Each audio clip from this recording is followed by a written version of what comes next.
Alrighty, I have a construction update for you guys today. Two construction updates in a week. Super excited to talk about AlpenFury because things are really starting to progress, and it's exciting because there's going to be some exciting developments at the end of the March, which I'm super excited for. But as you see here, we have a lot of track and supports in the parking lot, but there's a lot of supports disappearing, and you're going to see why in a second once we get into the park with the video.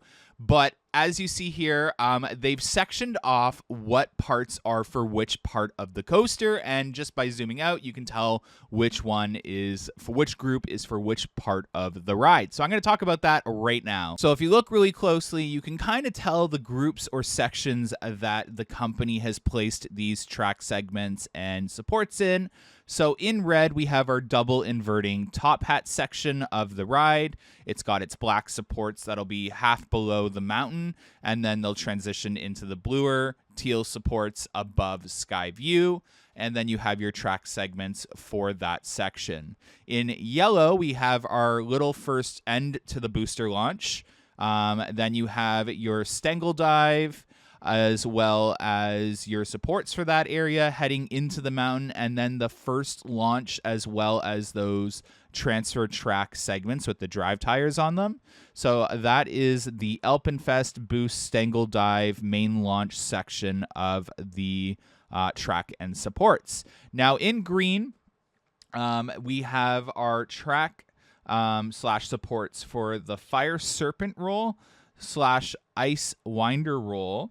And these are the track and supports for like the area in between. And if you look closely, the support structure is actually more so for the supports that are going to go over that service road.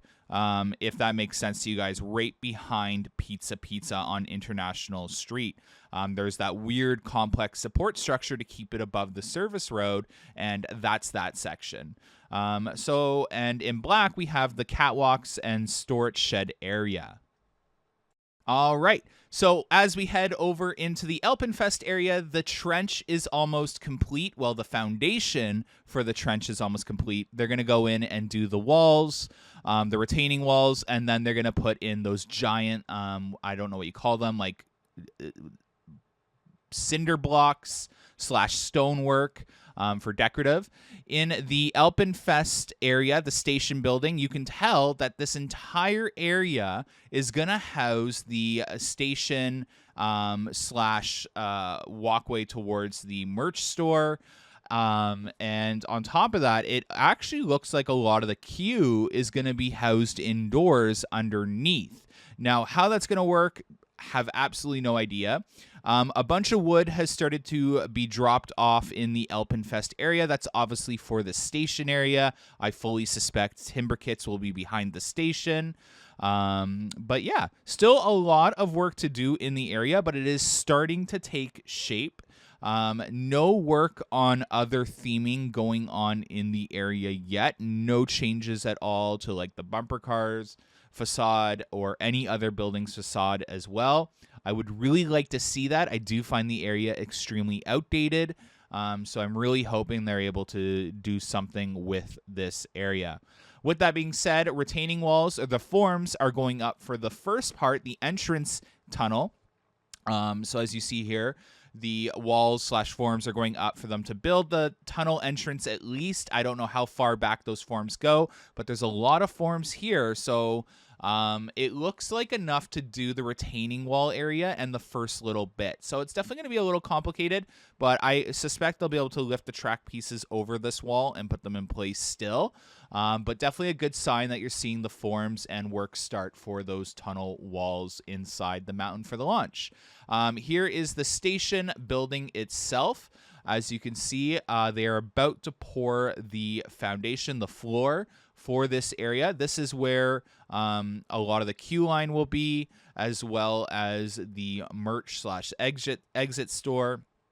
And yeah, so if you look closely, there's some orange lines that are painted to outline another structure, and it heads towards the fly. I don't know if that's going to end up being the exit ramp or what. but it could end up being nothing, again, with spray paint and being so far away on the drone. I know you look close, but you're not. It's hard to tell. Now, the Extreme Skyflyer loop is starting to take shape. A lot more support structures going up. The support structure that's going to catch the other end of that roll is starting to be built and nearing completion over there as well. So that's exciting. But yeah, so a lot of work is definitely going on with AlpenFury. They are progressing very quickly now. A lot of support structure going in. So again, how they build this coaster is they go in, place the supports, and then they'll go in and put the track over top as well. Luckily, we have a lot of weather working in our favor that is helping with this. Now, these track segments that have arrived, I originally thought they were for the double inverting top hat. I actually think they're for the Skyflyer loop now. So those specific track segments arriving for the Skyflyer loop, I think that's the element that's for, because the track segments accounted for the double inverting top hat are already accounted for over there in that group. So what's interesting is actually how many more track segments, now that I've pieced it all together, are still yet to arrive. So we're definitely waiting on a lot more track segments to arrive. When I say a lot, it's not a lot, but we're definitely waiting on a good like 20 pieces, 10 to 20 pieces, I would have to guess. But yeah, they should be arriving, hopefully. It looks like they took a gap to build catwalks for some reason.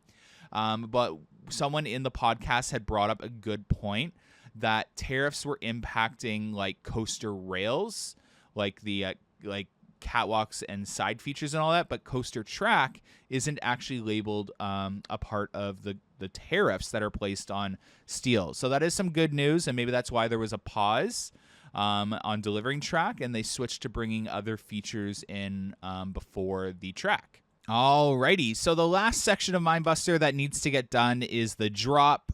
Whether they're going to actually reprofile it or just retrack it is up in the air. I definitely think they're going to reprofile it a little bit. But as you can tell, a lot of work has happened on Mindbuster. A lot of those cross beams are in, and the pull-up into the turnaround is nearing completion now, as well as they work on those cross beams for that section. I assume they'll move to the drop after that. Anyways, thanks so much for watching today's construction update on AlpenFury and Mindbuster. Stay tuned for some more construction updates next week, and again, a big surprise at the end of the month. Have a good one, guys. Bye.